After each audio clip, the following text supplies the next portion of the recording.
Welcome to the Raise Your Energy podcast. My name is Linda Lange and I am your host. In last week's episode, we looked at what forgiveness really means. If you already listened to that episode, you know now that you can set yourself free by forgiving. In today's episode, we want to look at how we forgive ourselves, which can be much harder. So let's get started.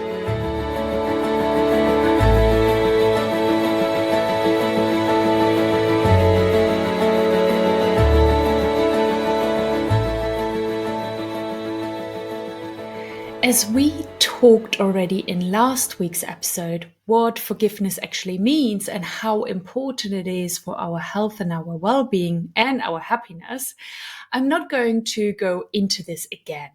So if you missed that episode, make sure that you listen to it either before this episode or straight afterwards. I just want you to have all the details on forgiveness that you need to progress, okay?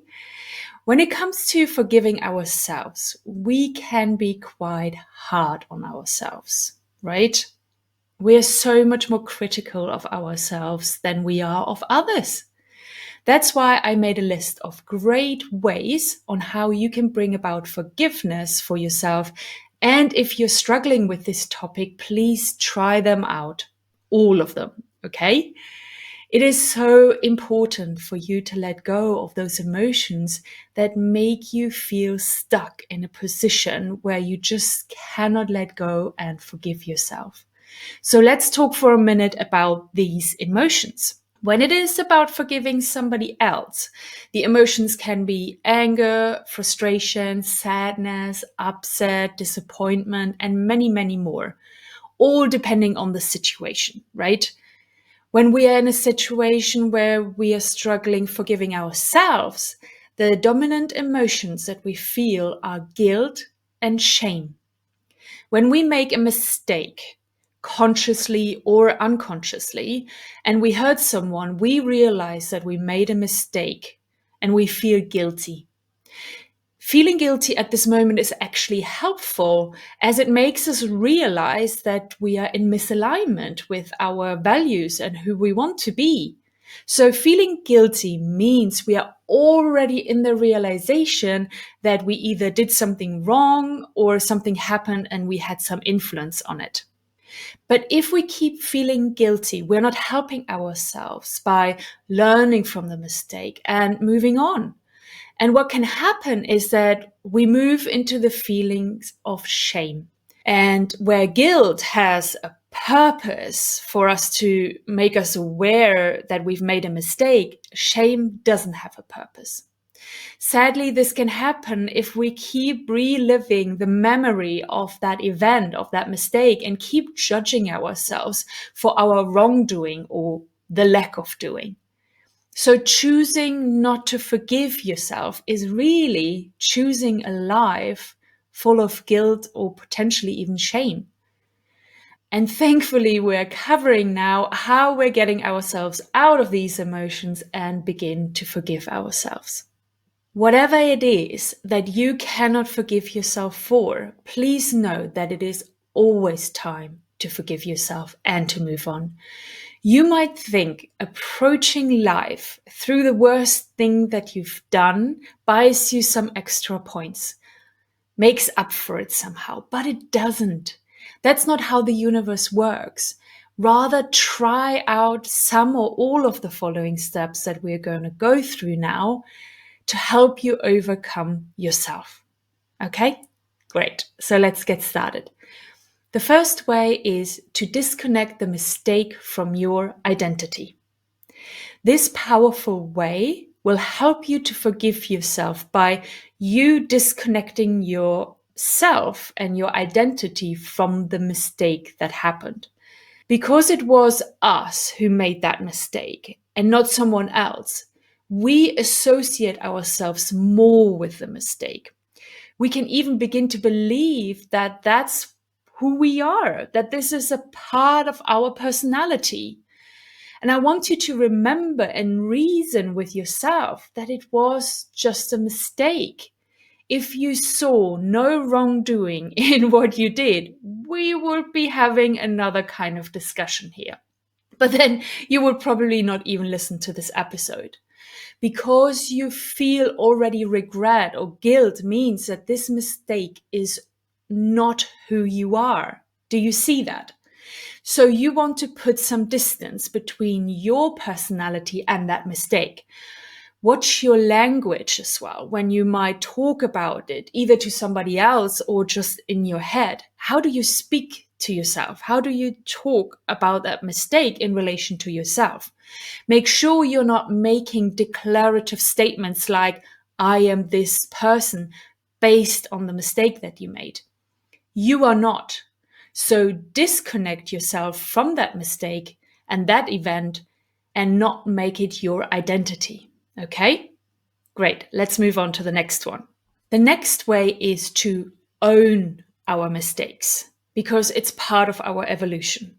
Sometimes we try to make ourselves feel better by trying to find the fault in someone else or some circumstances. And, if it would work, you would not still struggle to forgive yourself. Makes sense, right? If you truly believe that it was somebody else's fault or you could not have done anything else, you would be at peace with yourself. So if you're not at peace yet, then stop finding the fault outside of yourself and just own the mistake. Owning up to the mistake fully means that you are in full power and energy and you can actually move on. If you keep trying to find a solution or eventuality outside of you, you are not in full power. So own your mistake and see it for what it is. It's part of your evolution. You know the old saying that we learn out of our mistakes? Yeah? So let's do that. The next way you can help yourself to forgive yourself is by going through a journaling exercise. Sometimes we don't see the lesson in a mistake until we put some distance to it. So how about getting it out of your head and on paper? I ask you to journal on the thoughts, the beliefs, and the feelings that you have about that situation, and answer the question, what have you learned from that mistake? Or if you ask yourself, what have I learned from this mistake? Given that you have already realized that you made a mistake and that you feel like you can't forgive yourself means you already learned something out of it. Believe me. By writing it down, you gain a new perspective and you might find some new insights into why you're struggling to move on from the situation in the first place. I feel sometimes that holding discussions in my head is very unhelpful and very inefficient and unproductive. So getting them out all on paper helps me to see the bigger picture. I can see some new perspectives and I can see maybe even some new connections. So try it out. The next way is to condition your body to the feeling of forgiveness. So let's talk about how you can do that. Imagine or remember a situation where you experienced forgiveness before. You can think of both sides. You either are receiving forgiveness or you are giving forgiveness. Either one applies to you as you are looking to forgive yourself, right? You're both parties in the situation. So feel into that feeling of forgiveness and try to stay in it as long as you can. That way, you are getting your body used to the feeling. It's starting to be conditioned to the feeling of forgiveness, which will help you on your journey to forgiving yourself. It's kind of like a practice, and it's a really good practice for your body to get used to this kind of emotion. And the more often you feel them, the stronger they get, and the quicker the body will actually switch on the emotion and help you to forgive yourself when you're ready. Make sense? Okay. The next one is to apologize. It might be necessary for you to apologize in some kind of form to move on. It's either that you apologize to someone or to yourself. And this apology can be in a way that feels right for you. If you're ready now to move on towards a happier life and you get the instinct, the message that this might be the missing piece, then get it done.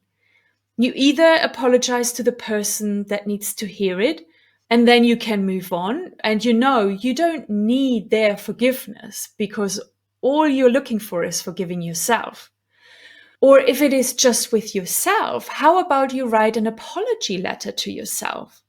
The same as with the journaling exercise, writing it down and getting it out of your head can help you with letting go of those emotions of guilt and shame. And the last way for you to forgive yourself is to focus and increase your self-love. We are so much more critical to ourselves than we are to others. We let others make mistakes and we forgive them. But when it comes to us making a mistake, nope, not gonna have that, right? So how about you see yourself as your best friend who has made a mistake and they ask for your forgiveness? What would you say to them? And can you turn those kind and caring words over to yourself? We will give other people the benefit of a doubt, but we won't cut ourselves some slack. Am I right? You still have quite a few more years with yourself, you and yourself. So how about putting your focus on loving yourself a bit more? Be more compassionate and kinder to yourself. I have worked on self-love for a while now, and I can tell you that it really helps with increasing the kindness to myself. In the past, I have been very hard on myself, and I did not really allow myself to make any kind of mistakes. But I moved on, and I realized that there is just not much of a point to it. I'd rather choose myself now, and my joy, my peace, and my freedom. So set yourself free by loving yourself more. That is the key. I hope these 6 ways have given you enough to work on to finally move on and begin to forgive yourself. I wish you all the best and send you lots of energetic love for you to find your journey to freedom. Thank you so much for listening today. And with that, I love you and leave you and talk soon and bye-bye.